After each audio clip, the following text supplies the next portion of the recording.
शीला की बातों के बाद पूरे घर में खामोशी छा जाती है।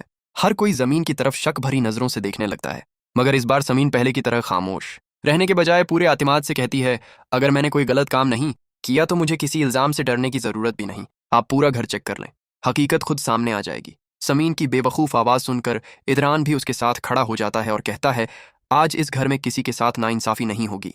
जब तक हकीकत सामने नहीं आती कोई भी जमीन पर उंगली नहीं उठाएगा। इदरान की यह बात सुनकर शीला के दिल की धड़कन तेज हो जाती है, क्योंकि उसे अंदाजा नहीं था कि इदरान पहली मर्तबा उस तरह समीन का साथ देगा। वह फौरन बात बदलने की कोशिश करती है, मगर फरहाद फोफू सब कुछ खामोशी से देख रही होती है। उन्हें शीला के रुए पर शक होने लगता है। उसी दौरान अरहा खेलते खेलते अपने खिलौनों का डब्बा उठाकर सबके सामने ले आती है। अचानक इस डब्बे से वही गुमदा अंगूठी निकलकर फर्श पर गिर जाती है। सब हैरान रह जाते हैं। शीला के चेहरे का रंग फक्र हो जाता है, जबकि जमीन बेख्तियार अल्लाह का शुक्र अदा करती है और हाँ, मासूमियत से बताती है, यह अंगूठी मुझे दादी के कमरे में मिली थी। मैंने उसे अपना खिलौना समझकर यहाँ रख दिया था। ये सुनते ही सबकी नजरें शीला की तरफ उठ जाती हैं। अग्रचा शीला फौरन बात संभालते हुए कहती है कि शायद अंगूठी गलती से वहां रह गई होगी, लेकिन फरहाद फूफू समझ जाती हैं कि मामला इतना ज्यादा नहीं है। इस वाक्य के बाद उदरान के दिल में समीन की इज्जत पहले से कहीं ज्यादा बढ़ जाती है। वो रात को समीन के पास आकर पहली बार उससे माजरत करता है और कहता है, मुझे अफसोस है कि मैंने तुम्हें हमेशा गलत समझा। शायद मैं अपने मांझी के जख्मों से बाहर ही नहीं निकल सका था, इसीलिए हर शख्स पर शक करने लगा था।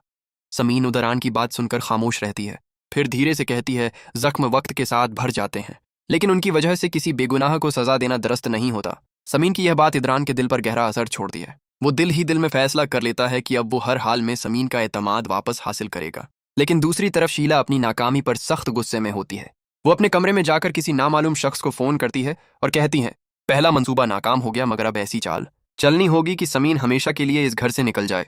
इस बार कोई गलती नहीं होनी चाहिए। फोन के दूसरी तरफ मौजूद शख्स शीला को यकीन दिलाता है कि अगला मंसूबा इतना खतरनाक होगा कि न सिर्फ जमीन बल्कि उदरान भी शदीद मुश्किल में फंस जाएगा। शीला के चेहरे पर एक प्रासरार मुस्कुराहट आ जाती है, जबकि उसे बिल्कुल अंदाजा नहीं होता कि उसकी यह नई साजिश बहुत जल्द खुद इसी के लिए एक ऐसा जाल बनने वाली है जिससे निकलना उसके लिए नामुमकिन हो जाएगा। अगली सुबह शीला बहुत पुरस्कुन अंदाज में सबके सामने ऐसे पेश आती है जैसे गुज़श्ता रात कुछ हुआ ही ना हो, मगर उसके दिल में एक नई साजिश जन्म ले चुकी होती है। वह चुपके से उस नाम शख्स से मिलती है जिसे उसने रात फोन किया था। वह शख्स शीला को एक लिफाफा देता है जिसमें चंद जाली दस्तावेजात और कुछ तस्वीर मौजूद होती हैं। शीला मुस्कुराते हुए कहती है, अब देखती हूँ समीन इस इल्जाम से खुद को कैसे बचाती है।